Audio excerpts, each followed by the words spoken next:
Halo teman-teman, kembali lagi dalam perbincangan kita yang tentunya akan mengulik pemahaman lebih mendalam mengenai filsafat hubungan internasional.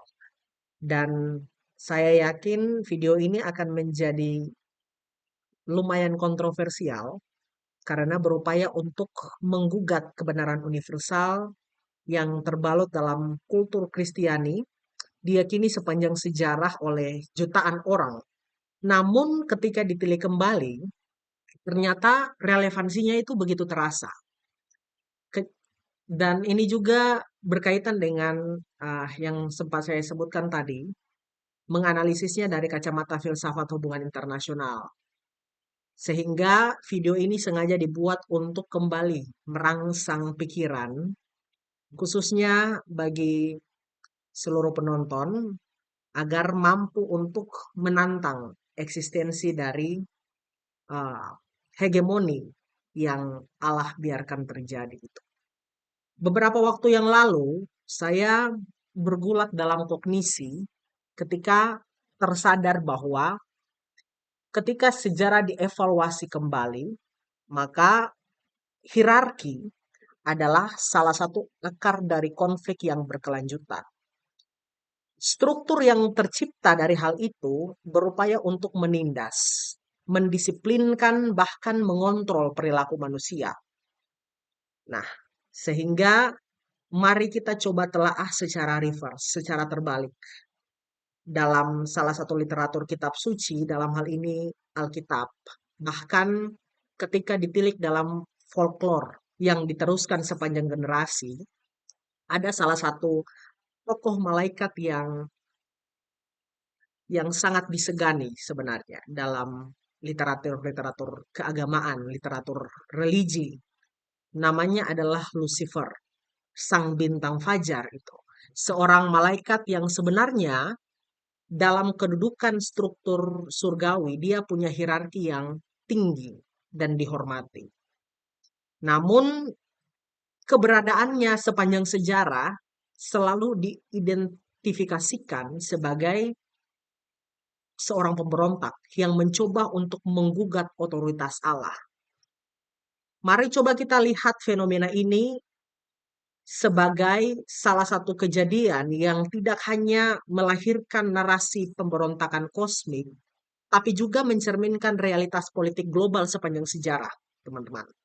Padahal, tanpa kita sadari, mungkin saja kita tersilap oleh narasi primordial sehingga membatasi kritisisme kita terhadap adanya sistem hegemonik yang mengatur hubungan antar makhluk, baik di bumi maupun di langit. Dan saya rasa berbicara mengenai hal ini tentunya menjadi sangat paradoksal. Karena dalam paparan teori hegemoni, khususnya dalam pandangan hubungan internasional, dia menjabarkan adanya stabilitas semu yang dihasilkan oleh kekuasaan absolut.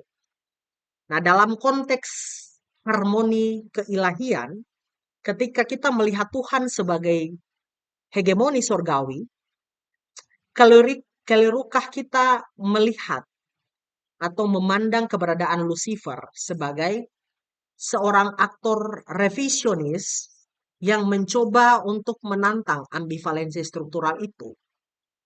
Karena saya berkontemplasi seperti ini, teman-teman. Sang Fajar atau Lucifer, malaikat yang punya hierarki tertinggi dalam struktur keilahian tadi, struktur surgawi.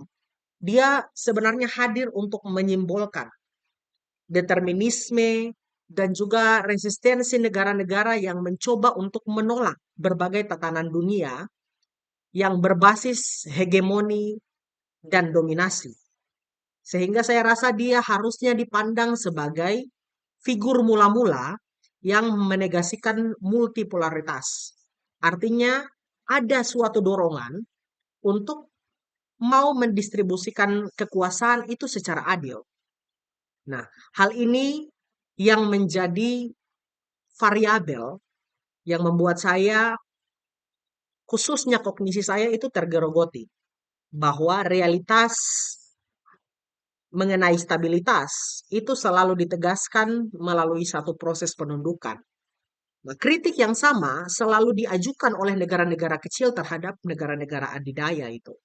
Ketika kita bergulat, berkontemplasi, mengevaluasi lebih dalam, mencari apa itu kebenaran, bukankah kecemasan dalam otoritas itu sendiri terlihat ketika ada malaikat yang ingin menggugat kekuasaan tersebut? Ketika ada entitas yang sifatnya absolut dengan bebas dari kecenderungan kekuasaan, maka konsep kebaikan dan konsep kejahatan itu saya rasa hanyalah menjadi sebuah kerangka hegemonik yang sengaja dikonstruksikan untuk lebih jauh melanggengkan dominasi. Dalam pengajaran-pengajaran awal kami, khususnya dalam paradigma teori hubungan internasional ya, filsafat hubungan internasional, khususnya dalam pengajaran Arthur Jefferson Maya itu kita berkontemplasi mengenai pandangan definitif dari realisme klasik. Menyadarkan nalar bahwa teori realisme klasik itu mengedepankan no police force, no central authorities, anarki. Nah, dalam tatanan hierarkis hegemoni surga inilah yang menjadi tekanan saya bahwa kehadiran Tuhan sebagai sang Leviathan, ya seperti gambarannya Thomas Hobbes, itu sebenarnya dia hadir untuk mendikte hukum surgawi. Sehingga narasi mengenai keberadaan malaikat yang memberontak tidaklah sesat apabila menyadari bahwa dia hanyalah sekedar poin dalam percaturan kekuasaan surgawi, kekuasaan kosmik itu. Dan saya rasa perlu untuk kita ketahui, ditilik lebih jauh bahwa kebebasan sejati itu dimanifestasikan melalui pemberontakan. Ironisnya, layaknya berbagai fenomena-fenomena sejarah global dalam hubungan internasional, tandingan massa, ya resistensi yang terjadi lewat berbagai pemberontakan untuk kembali menggugat keberadaan hegemoni tadi selalu dipandang sebagai sebuah ancaman. Nah, realitas politik yang dianggap subversif inilah yang saya rasa selalu diproyeksikan sebagai kejahatan absolut. Padahal, mari kita lihat itu sebagai bentuk kritik terhadap struktur hierarki dan berbagai ketimpangan sistem. Karena dasar logika pengkritik kaum realisme itu selalu berupaya untuk menggugat entitas yang memiliki otoritas absolut. Dalam hal ini kalau kita berbicara sang hegemon tunggal itu ya, dalam tatanan yang terlihat mungkin saja dia stabil, tapi ada semacam infiltrasi nalar secara subtil sehingga sesuatu yang sifatnya represif itu akan langsung dihalangi melalui berbagai narasi kekuasaan yang dibangun. Nah, yang menjadi titik tolak saya untuk teman-teman adalah pemberontakan surga, khususnya yang dilakukan oleh sang fajar tadi, malaikat, yang sebenarnya diagung-agungkan dalam struktur hegemonik surga itu, sang Lucifer tadi, itu harus dipandang dari sisi pemberontakan surga, dilihat sebagai awal mula aktor revisionis memperjuangkan egalitarisasi dalam distribusi kekuasaan karena menganggap bahwa ruang untuk bargaining, apalagi dessert itu tidak terfasilitasi secara baik. Nah, manifestasi absolut dari kekuasaan itu akan melampaui batas realitas. Maka dalam realitanya kita tidak akan terkekang untuk berekspresi secara bebas dalam representasi keinginan kita untuk meredefinisi kembali tatanan global yang saat ini kita ketahui. Karena dominasi kekuasaan khususnya itu bukan hanya berbicara soal kecakapan fisik, tapi kemampuan untuk menguasai narasi publik dan kesadaran kolektif itu adalah bagian yang tidak bisa kita lepas pisahkan dari definisi ontologis dari kekuasaan itu sendiri. Nah, ini sebenarnya kebenaran yang sangat bisa dibilang radikal karena persepsi itu didikte dan kebebasan terlaksana atas kehendak tunggal. Sehingga saya rasa ketika ini dilempar dalam percakapan publik, ini akan menjadi salah satu hal yang sangat kontroversial. Namun, kalau kita analisis secara tajam dari sisi epistemologi kekuasaan, maka kebenaran itu bukan sekedar entitas yang statis, teman-teman, melainkan dialektika yang terlahir antara tesis dan antitesis dari sebuah kontestasi pikiran. Sehingga yang ingin saya sampaikan adalah jangan kita terjebak dalam sebuah narasi mengenai tirani spiritual.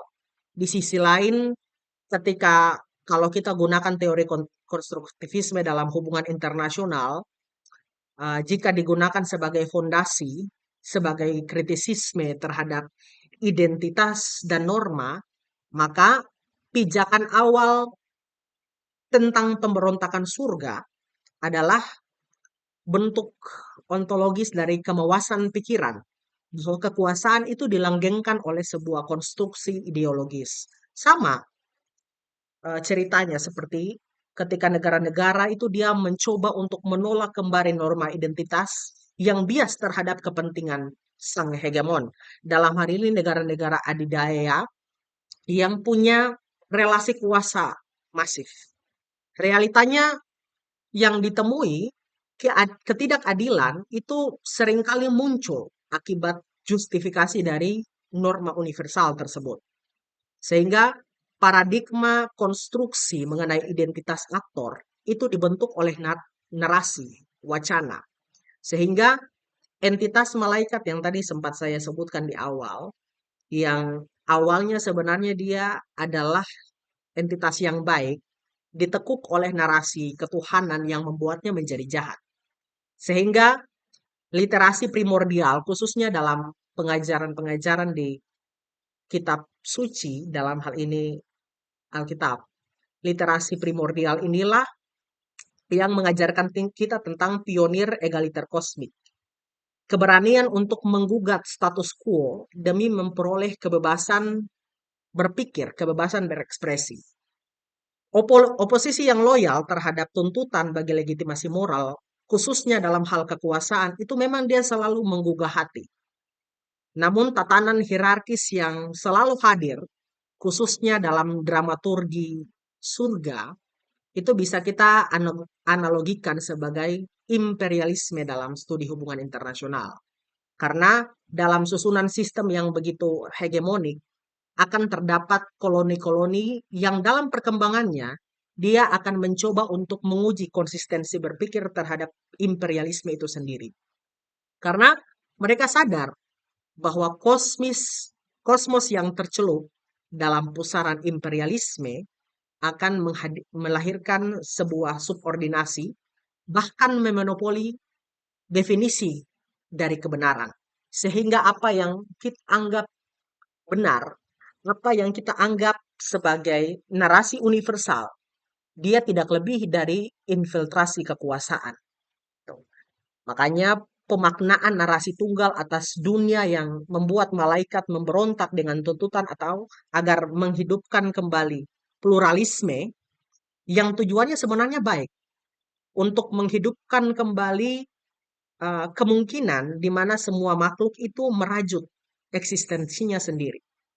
Sehingga sorotan saya adalah kalau kita tilik dari pandangan filsafat hubungan internasional, figur yang hadir mempelopori dunia multipolar untuk meredefinisi kembali sistem yang penuh dengan ketidakadilan ini. Dia mencoba untuk menolak tanan hegemoni Tuhan dan mengobarkan liberalisasi universal.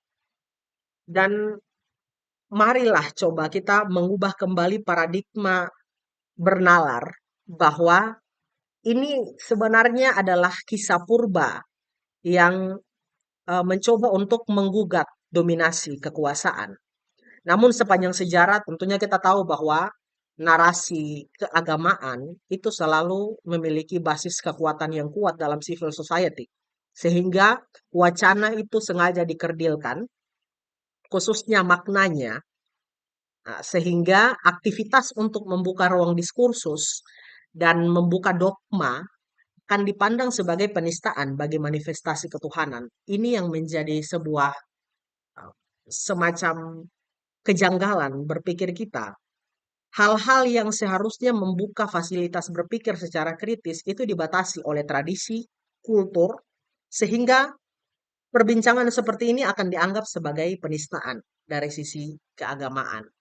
Nah, video ini saya sengaja buat untuk bagaimana dapat menggugat otoritas yang dominan, karena mereka itu harus selalu dikritik. Kritikan, skeptisisme adalah hak asasi dalam demokrasi kosmik.